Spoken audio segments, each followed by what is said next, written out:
आहे. तर त्या हुतात्मा कितीही मुलगा म्हणजे धावपळीत असू, कितीही मुलगा गडबडीत असू दे, किती रनिंग करत असेल काय असेल, पण ते हुतात्मा सारखं आलं का तिथे तो थांबणार आणि त्या हुतात्मा सारखाला सॅल्यूट करणार आणि नंतरच पुढे जाणार. म्हणजे एवढ्या यंग एज मध्ये त्यांना आपले राष्ट्रभक्ती, देशभक्ती, आपले जे हुतात्मे झाले, जे शहीद झाले, ज्यांनी बलिदान दिले देशासाठी, त्यांच्याप्रती एवढी आत्मीयता तयार होते दॅट यू कॅनॉट इमॅजिन. आणि एवढा एक्सपोजर मिळतो म्हणजे प्रिन्सिपल जे कर्नल लेवलचे माणसं आहेत, ते कर्नल लेवलचे माणसं तुम्हाला गाईड करतात. आर्मी, नेव्ही, एअरफोर्स मधली मेजर जनरल ते येतात, ते तुम्हाला गाईड करतात. मुलांना प्रत्येक दिवशी न्यूजपेपर दिला जातो सर. आता तो न्यूजपेपर ते वाचतात. म्हणजे ते बिटकॉइन, म्हणजे जे बिटकॉइन, आता मला सुद्धा बऱ्याचशा पालकांना सुद्धा माहिती नसेल, त्या बिटकॉइनची इन्फॉर्मेशन तो मुलगा वाचतो. इंडिया आणि पाकिस्तानचे इकॉनॉमिक सिच्युएशन्स काय आहेत आणि चायनाच्या काय काय इकॉनॉमिक सिच्युएशन तयार झाल्या, श्रीलंकामध्ये कुठल्या कुठल्या इकॉनॉमिकल सिच्युएशन्स आहेत, याच्यावरती सेमिनार होतात. म्हणजे आम्ही ऐकल्यानंतर आम्हाला सरप्राईज झालं की एवढं कसं बदल होऊ शकतो की इंडियामध्ये आम्ही महाराष्ट्राच्या बाहेर जायला तयार नाही आणि ह्या 10 ते 12 वर्षाच्या मुलाला श्रीलंकेबद्दल इकॉनॉमिकल किंवा पाकिस्तानच्या इकॉनॉमी बद्दल किंवा चायनाच्या कॉरिडॉर बद्दल एवढी डिटेल मध्ये माहिती आहे. त्याच्या हाऊस मध्ये फार चांगल्या कॉम्पिटिशन्स होतात.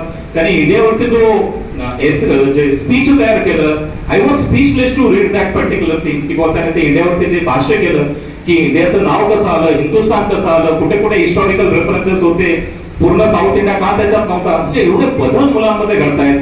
नक्कीच इंडियाच्या पलीकडे तुमचे विद्यार्थी घडतायत आणि देशभक्ती त्यांच्यामध्ये जागृती ती तयार होते, जी की तुम्हाला सोशल मीडियामध्ये, टीव्ही मध्ये आणि कुठल्याच माध्यमातून ती मिळणार नाही.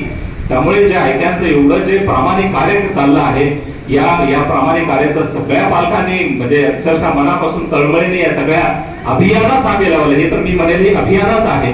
ही मोठी म्हणजे एका प्रकारची काय कॉम्पिटिटिव्ह क्रांती जी आहे ती महाराष्ट्रात चाललेली आहे. आणि मी तर म्हणेल की अशा बऱ्याचशा शाखा व्हावा, तुम्ही खूप मोठं कार्य करताय, ते असंच वाढत राहो, या माझ्या मनापासून सदिच्छा. पुन्हा एकदा सगळ्या गुणवंत विद्यार्थ्यांचा खूप खूप मनापासून अभिनंदन. नक्कीच तुम्ही पुढे जाऊन फार मोठे यशस्वी ऑफिसर्स नाही पण तुमच्या आयुष्यात फार मोठे यशस्वी तुम्ही होणार आहेत.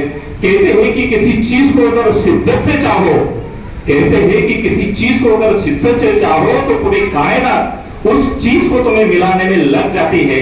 म्हणजे जर तुम्ही एखाद्या गोष्टीला जर एवढा तुम्ही कॉन्फिडेंटली तुम्ही डिझायर करत असाल तर पूर्ण विश्व, पूर्ण सगळे soul, mind and everything conspires you to make you successful and win, and this is what the ICAN is here.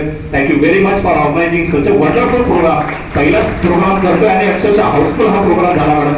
Thank you so much आणि असंच कार्य चालू ठेवा. आमच्या मनापासून सदिच्छा. थँक्यू.